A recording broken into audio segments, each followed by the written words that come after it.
Hi everyone, it's Jenn from McCreath. Monday night, June 3rd, 2013. Just spent 2 hours and 4 minutes watching the tape of today's Senator Human Rights Committee hearing on Bill C279.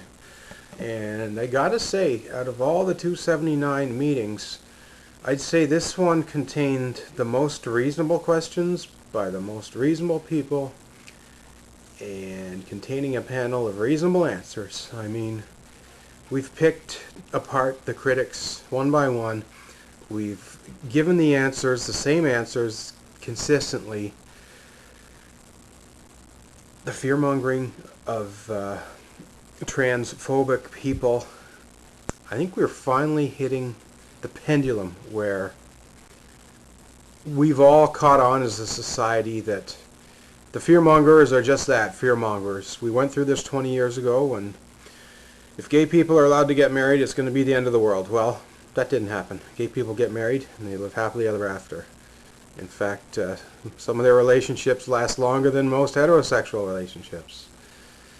Sorry, trans people get explicit human rights. What does that do? What does it mean? They were asking technical questions about laws, about human rights, the difference between the Human Rights Commission, the Human Rights Tribunal, and courts, the challenges of having to argue discrimination using terms such as disability or sex rather than gender identity came up.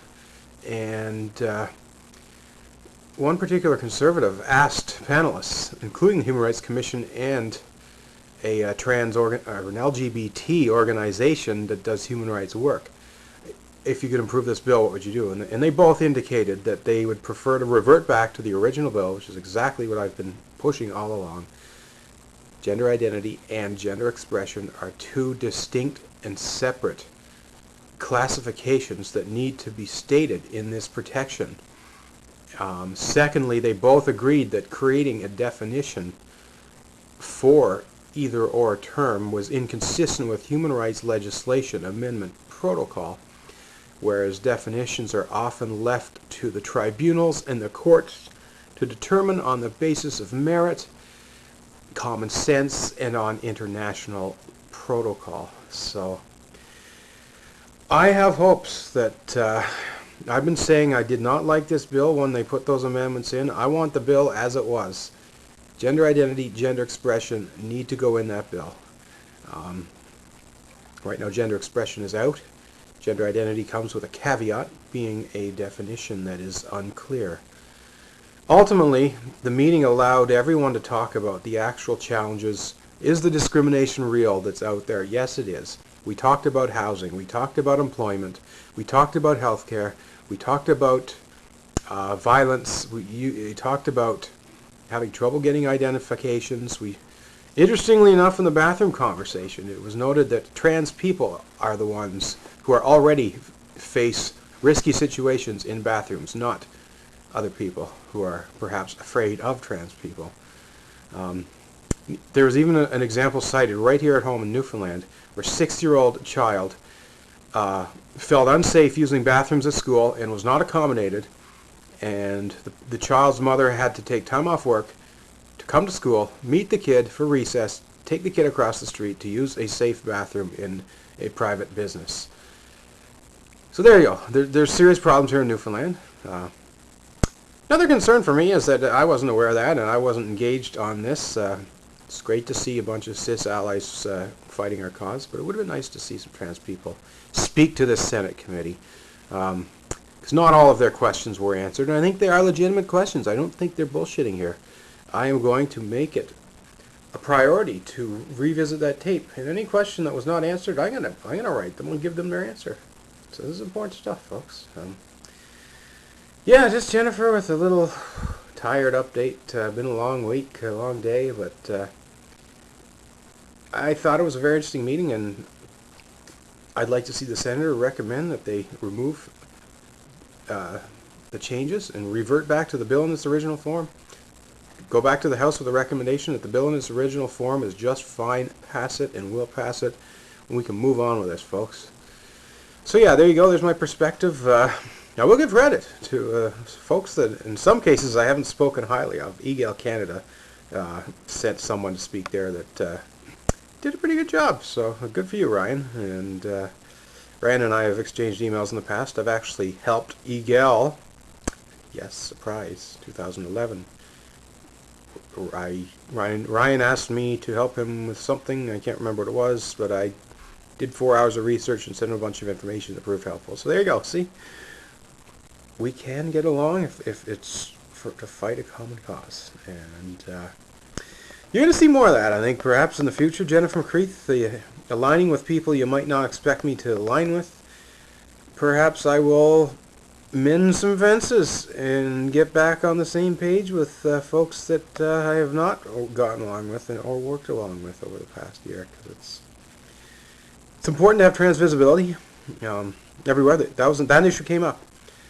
Ontario this, Ontario that. We don't have statistics anywhere else. Well, trans people, you here in Newfoundland, you can't be counted if you don't come out. And I know you don't necessarily want to come out publicly to the whole world and go on television like I did, but I'm going to tell you what, I'm going to make it my goal. I want to come up with a trans survey, something that will allow trans people to be counted without necessarily having to be outed, so that we here in Newfoundland can find out exactly where we stand.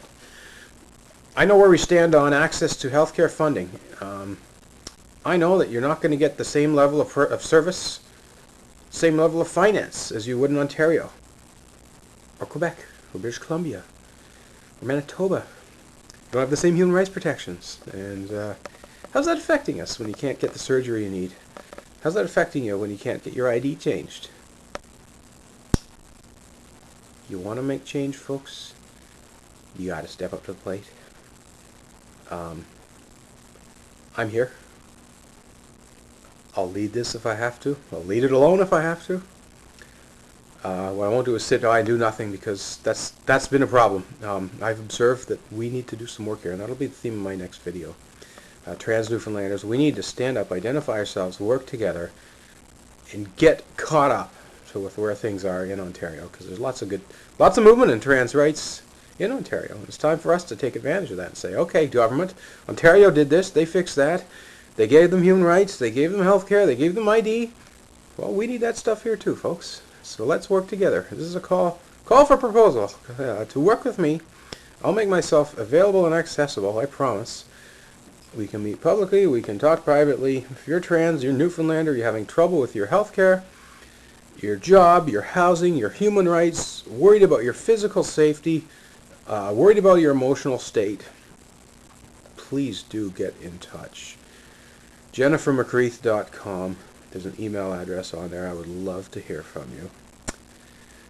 And while you're at it, I'll see if I can put a link to the Senate meeting, and you can have a listen and get great. Write these senators. I think there actually are some good people in the Senate.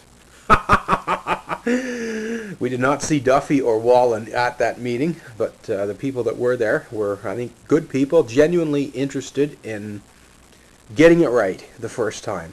Let's not pass a crappy bill that's not going to solve the problems. Let's get a bill that works and fills the gaps that we know so badly need to be filled. Thanks everyone for watching. Have a great morning. I'm Jennifer McCreath. Good night.